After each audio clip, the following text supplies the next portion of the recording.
Only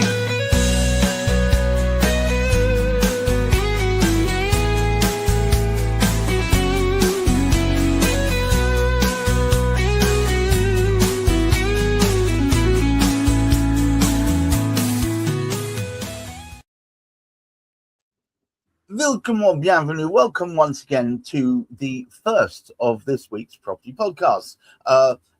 Don't need to remind you, I'm certain you know, this is Property Matters, where we talk about all things that matter in property. We often bring on experts. Today's expert is Rowan Waller of the Professional Pen, previously the Property Pen, but he is a man who can put in words what the rest of us only think. Hamish McClay, of course, of Search Convey, currently chairman of the Association of Independent Personal Search Agents, and an interested party, helped me set up these podcasts, nearly 2 years ago. And they've grown from strength to strength. We talk about topics that hopefully affect you, especially if you're concerned with the property profession. Today's topic is a topic that I think will make a lot of people's eyebrows skyrocket. The high price of overpricing. But Hamish has promised a few more nuggets along the way. Hamish, as ever. Had I? Well, it was interesting. I used to really look forward to Tuesdays. It's not that I don't look forward to Tuesdays any longer. They were added. There was something added to Tuesday mornings. And it was always Rowan out and about, taking a stroll, telling us about the state of the property market. This, of course, is when he used to sort of run his own estate agency. So Rowan comes to us with an awful lot of experience, and he now actually supports other estate agents sort of out there in terms of the work that he does now. And one of the challenges which has always been there, of course, is the high price of overpricing. Now, they begin to understand an awful lot more about estate agency over the time period. And one of those particular aspects is that estate agents don't sell every property that's on their books. They're fortunate if they're selling over 50%. So they've got a lot of work. They put twice as much work into achieve that particular sort of end. I don't know if there's too many people who have their hands on that same property. I don't know how that works these days. I'm sure Rowan can explain to us. But one of the challenges is when we have a situation at the moment, and I believe we could be in, Rowan again will straighten us out here, I believe it's more of a buyer's market. So as a consequence of which there's little point in putting your price too high because you're not going to attract, if you particularly want to sell your property, you're not going to attract necessarily quite as many people. It's not as simple as that, and I'm sure Rowan will explain all, but it can have a negative effect if you put that price of your property on far too high. But Rowan will explain all about it, I'm sure. Mm-hmm. Right, welcome to the show as ever. It's as we were saying in the green room, it's been far too long. Glad to see you back. Pleasure to be here. Sorry about the surroundings. It's school holidays, which means my kids are off school, and I've been shoved off to my daughter's bedroom because they've commandeered my I was admiring the fine quality of the fine finishing quality of that ceiling, actually. But anyway, what I was going to say, I mean, I feel sad that you're no longer strolling around out in the grounds as you were, but now are constrained within four walls like the rest of us. But as Hamish said, pricing is critical, especially in this current market. Would you not say? Yeah, I mean, Hamish he said a couple of things that you can pick up on there. Firstly, he talks about. Well, no, I think it was you in your introduction talks about only around half of properties sell. You're lucky if you sell more than half, and that's an accurate figure. So that's a figure from Zoopla. So Zoopla's now looked, and this is what we now have. So I think estate agents have already sort of known these things anecdotally, but we've now got a lot more data. When I say we in the property industry, I'm not now an estate agent, but I was for 20 years. So I kind of understand it and lived it and walked in their shoes and everything else. So I think it's only 44% of homes So 44% of homes never sold in the last 3 years. So 56% of homes actually achieved the sale that went on the market in the last 3 years, and that's according to Zoopla. And Hamish, you touched on something else about whether it's a buyer's market and what's the chances of actually getting the sale as an agent, and whether it means there's more agents that are on board. It's only it's less than 6%, 5.8% of properties sold in multiple agency situations. So so in this country, we have a very, very small percentage of properties that actually go through multiple agencies. So it is down to sole agency, and actually remarkably, there isn't as much chopping about between estate agents as people assume. And one of the kind of the big recommendations you see kind of gurus who aren't estate agents trying to tell estate agents to do is all this sort of touting and canvassing and try and win the business off another estate agent when they can't sell it because of this number of properties that don't sell. But actually it's something extraordinary, like 85% of properties will actually sell with the first sole agent instructed. So most sellers are incredibly loyal to their estate agent, but nevertheless overpricing is a problem, and it is what reduces the number of sales that we have going. It's why this number is only 56% rather than 70%. And actually, when I was an estate agent, we were something like 87% of properties sold. So we had an incredibly high sell-through rate in terms of industry numbers. But it, nevertheless, it shows how important it is, and it's how important it is to get that price right. Would you say that the reason why homeowners stick with an estate agent and stick through to the grim, bitter death, as it were, is because it's not a commoditized market? It's built on relationships. It's built on relationships. There's all sorts of reasons. Built on relationships. I think there's an element of pride. If you keep on getting letters telling you you've made a mistake, you should come and use us instead. You sort of your heels dig in. You don't want to hear it like that.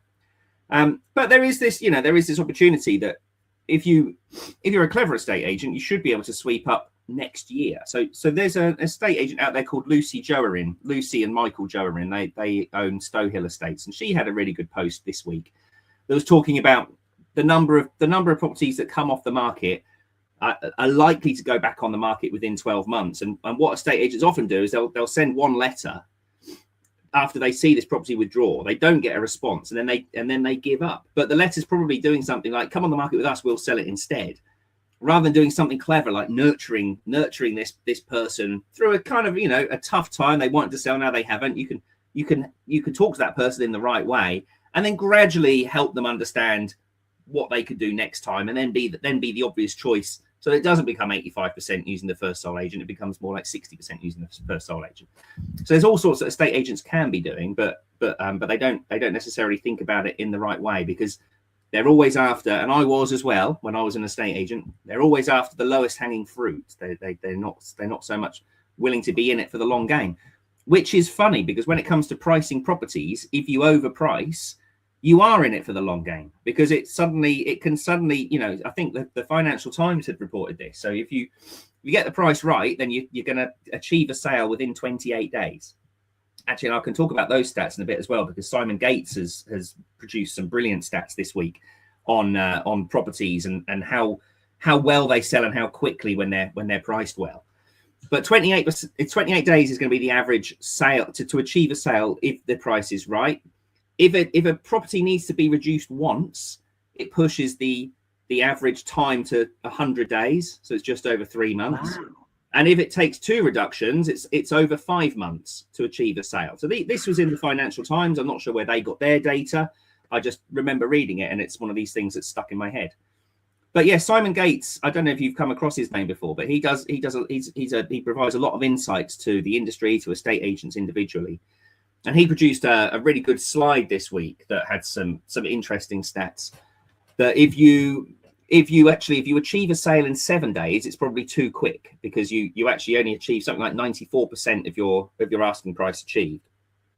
But if you hit 11 days, then you get 100.4% of asking price achieved. So that's the sweet spot, is 11 to 30 days of marketing to achieve a sale, which ties in with this Financial Times story about 28 days. Then that's a sweet spot for maximizing value. And if it goes beyond that, after a month, it drops to 98% of asking price achieved.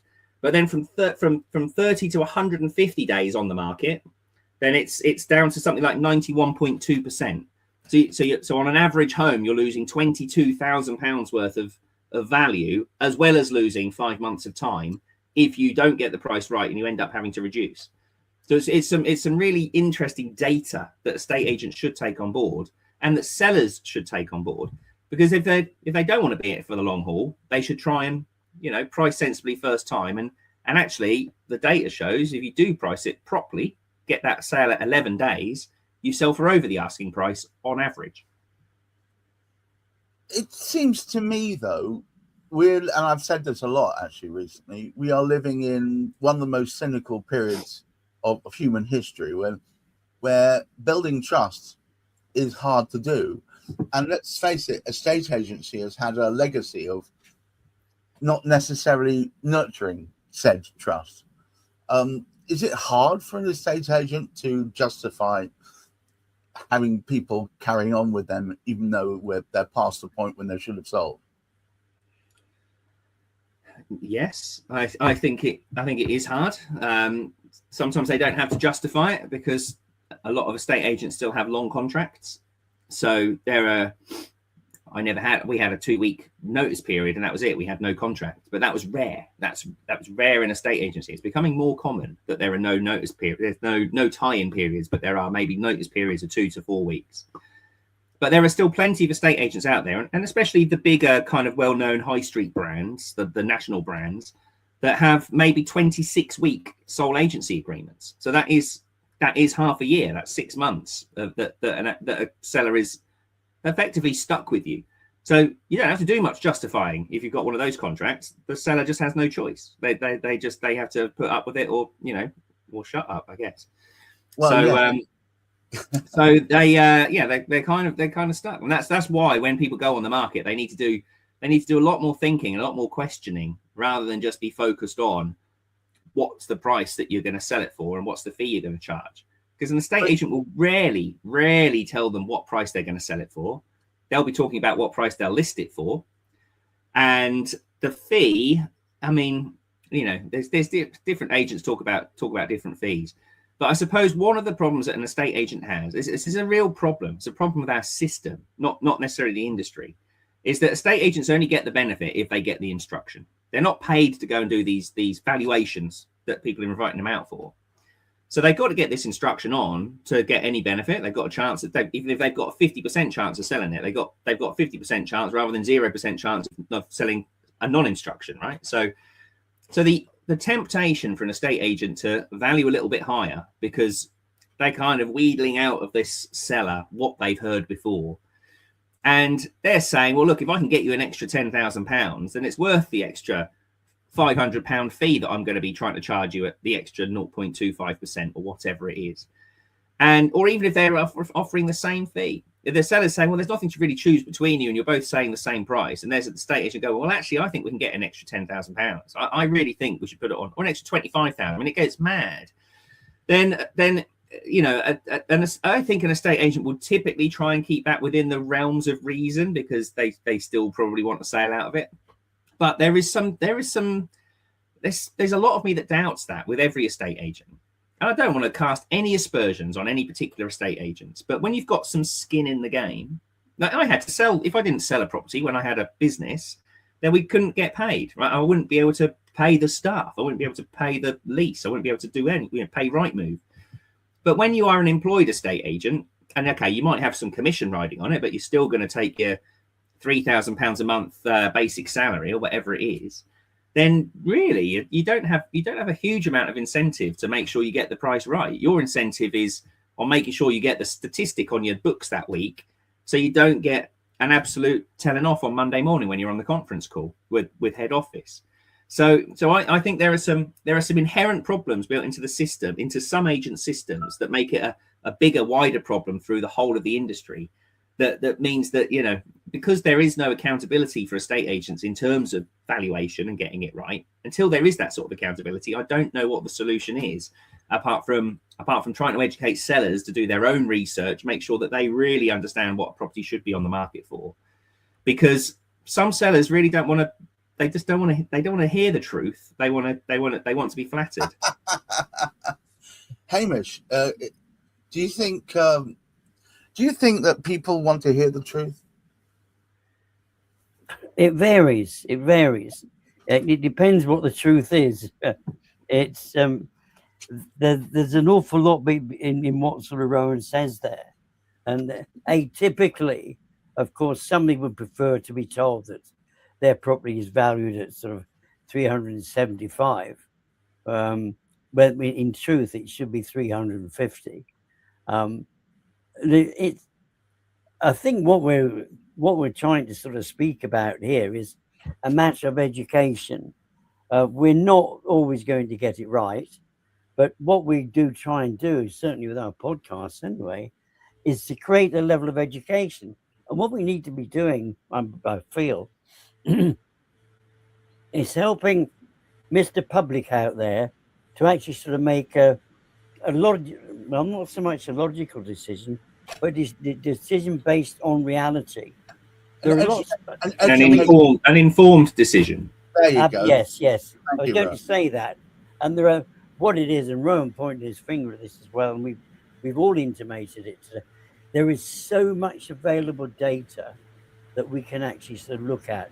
It won't give you the final answer, but it gives you almost a sort of judgment call about what it's likely to be. And it's a matter of looking around. But the thing is, it depends on the relationship you can have. And we've always spoken about this. If you are able to develop a relationship, if it's somebody you know, it's been a referral, somebody says, oh, that's a great estate agent, he can actually sort of help you. Basically, from that particular, somebody you can actually sort of trust. And more importantly, I think, and we're finding this, and it doesn't matter if it's an estate agent, it doesn't matter if it's a solicitor, it doesn't matter if it's a mortgage provider, that mortgage broker. It's somebody who takes the time to find out what you truly want to do. And through that discussion, you will come out with the right sort of type of conclusion. And of course, you're not always going to get it bang on, but it's by that discussion, and rather than actually trying to set it up on your own and say, "What? I saw this property down the road. It went for 400 grand, so I'm going to charge 425." Well, it doesn't work like that, because that could have been 2 years ago at a particular sort of time when it was much more viable at that particular sort of price. Plus the fact they may have a few extras which your property doesn't have. You don't necessarily know that. So try and find out as much information as you possibly can, but develop a relationship with the estate agent. I think we'll all agree. It's relationships help make sure that you're getting the right advice, because you're surrounding yourself with the right people, the best people. If you just go for people who are offering you the cheapest or the most expensive, it then turns into a Dutch auction and you end up just a race to the bottom. I think being informed, talk to people who are going to not fill your ears with bulldust, but instead give you the information you actually need. Thank you so much, Hamish, for those large sage words. Rowan, thank you for steering us along this course. And to all you watching, remember that sage words there. Find decent people who aren't going to tell you just what they think you want to hear, but they're going to give you the right information to enable you to make the right decision. Until next time, keep your feet on the ground, keep reaching for the stars, and in these troubled times, please do look after your mental health and stay hydrated. Bye-bye now.